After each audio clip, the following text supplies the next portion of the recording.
بسم اللہ الرحمن الرحیم۔ ISB اسٹوڈیو میں خوش آمدید ناظرین۔ آج کی ویڈیو میں ہم بات کریں گے حضرت عمر بن خطاب رضی اللہ تعالی عنہ۔ ویڈیو کی تفصیل میں جانے سے پہلے آپ سے گزارش ہے ہمارے چینل کو سبسکرائب کر لیں اور بیل آئیکن کو ضرور دبا دیں تاکہ آنے والی ویڈیو آپ تک پہنچ سکے۔ ناظرین، یکم محرم الحرام حضرت عمر فاروق رضی اللہ تعالی عنہ کا یوم شہادت ہے، جو اسلام کے دوسرے خلیفہ راشد، دعائے رسول کا نتیجہ، عالم و زاہد صحابی، کاتب وحی، عشرہ مبشرہ کی بشارت اور شہادت کی خوشنودی کے عامل، نبی کریم صلی اللہ علیہ وسلم کے سسر حضرت علی رضی اللہ تعالی عنہ کے داماد، 22 لاکھ مربع میل سے زیادہ علاقے کے حکمران، فاتح بیت المقدس اور بے مثال عادل و منصف حکمران تھے۔ آپ رضی اللہ تعالی عنہ کا مکمل نام عمر بن خطاب، لقب فاروق اور کنیت ابو حفص تھی۔ آپ ادوی کرشی تھے اور آپ کی پیدائش 586 عیسوی تا 590 عیسوی کے درمیان مکہ مکرمہ میں ہوئی، اور آپ نے 644 عیسوی بمطابق یکم محرم الحرام 24 ہجری کو مدینہ منورہ میں شہادت پائی۔ آپ کا بے مثال دور خلافت تقریباً 10.5 برس پر محیط تھا۔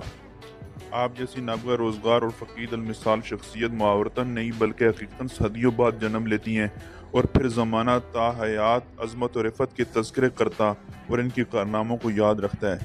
آپ اسلام کی وہ عظیم المرتبت شخصیت ہیں جن کے قبول اسلام کے لیے خود خاتم النبیین صلی اللہ علیہ وسلم نے اللہ سے دعائیں مانگی تھیں۔ اللہ آپ ابو جہل یا عمر بن خطاب دونوں میں سے اپنے ایک پسندیدہ آدمی کے ذریعے اسلام کو غلبہ اور عزت عطا فرما دیں۔ جنہیں ابراہیم علیہ السلام نے مانگا انہیں محمد کہتے ہیں، جنہیں محمد صلی اللہ علیہ وسلم نے مانگا انہیں عمر بن خطاب کہتے ہیں۔ اللہ سبحانہ و تعالیٰ نے اپنے محبوب پیغمبر کی یہ دعا حضرت عمر رضی اللہ تعالیٰ عنہ کے حق میں قبول فرمائی اور انہیں قبول اسلام کی توفیق عطا فرما دی۔ ناظرین، آپ 690 میں 35 برس کی عمر میں مشرف با اسلام ہوئے۔ آپ سے قبل 40 مرد اور 11 عورتیں قبول اسلام کے شرف سے فیض یاب ہو چکے تھے۔ ان کو گزرے ہوئے صدیاں بیت چکی ہیں، مگر ان کے کارناموں کی دھوم اور گونج آج بھی زمانے میں باقی ہے۔ غیر مسلم بھی ان کے نام و کام سے بہت اچھی طرح واقف ہیں۔ دنیا کے قوانین میں ان کے بنائے گئے قوانین کو بنیادی اہمیت و حیثیت حاصل ہے، خواہ غیر مسلم ان کو تسلیم کریں یا نہ کریں۔ حضرت عمر بن عباس رضی اللہ تعالیٰ عنہما سے روایت ہے کہ جب حضرت عمر رضی اللہ تعالیٰ عنہ ایمان لائے تو حضرت جبرائیل علیہ السلام نازل ہوئے اور کہا، اے محمد صلی اللہ علیہ وسلم، اہل اسلام نے حضرت عمر رضی اللہ تعالیٰ عنہ کے اسلام لانے پر خوشی منائی ہے تو آسمان پر ملائکہ نے بھی خوشی منائی ہے۔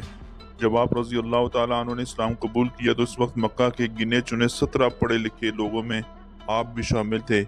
بعد میں آپ کو کتابت وحی کا شرف بھی حاصل ہوا۔ حضرت عقبہ بن عامر رضی اللہ تعالیٰ عنہ سے روایت ہے کہ نبی اکرم صلی اللہ علیہ وسلم نے ارشاد فرمایا، اگر میرے بعد کوئی نبی ہوتا تو وہ عمر بن خطاب ہوتا۔ حضرت عبداللہ بن مسعود سے روایت ہے کہ نبی کریم صلی اللہ علیہ وسلم نے فرمایا، تم پر ایک شخص داخل ہوگا جو جنتی ہے۔ چنانچہ حضرت ابو بکر صدیق رضی اللہ تعالیٰ عنہ داخل ہوئے۔ پھر آپ نے فرمایا، تمہارے پاس ایک اور جنتی شخص آنے والا ہے۔ پس اس مرتبہ حضرت عمر رضی اللہ تعالیٰ عنہ تشریف لائے۔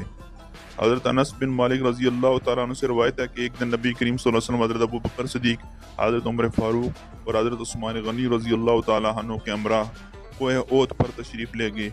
ان کی موجودگی کی وجہ سے پہاڑ حرکت کرنے لگا۔ آپ صلی اللہ علیہ وسلم نے اس پر اپنا قدم مبارک مارا اور فرمایا، اوت ٹھہر جا، تیرے اوپر ایک نبی، ایک صدیق اور 2 شہیدوں کے سوا اور کوئی نہیں۔ آپ کا شمار علماء و زاہدین قسم کے صحابہ میں ہوتا تھا۔ آپ سے کئی حدیث مروی ہیں۔ آپ نبی نہیں تھے مگر اللہ تعالیٰ نے ان کی زبان پر وہ حقائق جاری کر دیے جو وحی کا حصہ بن گئے، مثلا اذان دینے کا طریقہ، خواتین کے لیے پردہ و حجاب کا حکم اور شراب کی حرمت وغیرہ۔ حضرت ابو بکر صدیق رضی اللہ تعالیٰ عنہ نے اپنی وفات سے چند روز پہلے بیماری کے دوران مسلمانوں کے مشورے سے حضرت عمر رضی اللہ تعالیٰ عنہ کو اپنے بعد کا خلیفہ نامزد کر دیا۔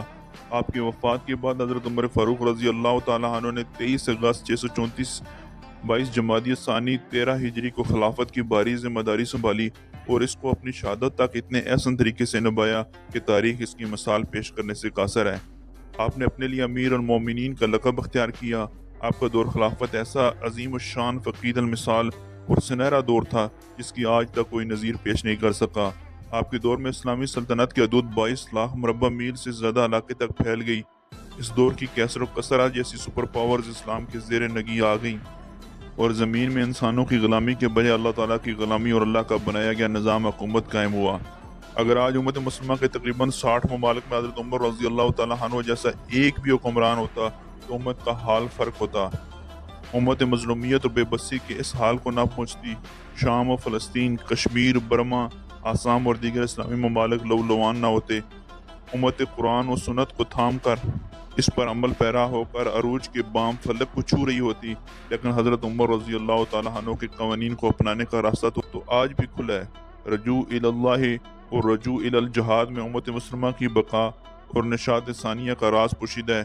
امت مسلمہ کو آج پھر عمر فاروق ثانی کی اشد ضرورت ہے۔ تو کیسی لگی آج کی ویڈیو کے بارے میں کمنٹ سیکشن میں اپنی رائے کا اظہار ضرور دیجیے گا۔ چینل کو لائک اینڈ سبسکرائب کر دیں۔ Thank you very much. اللہ حافظ۔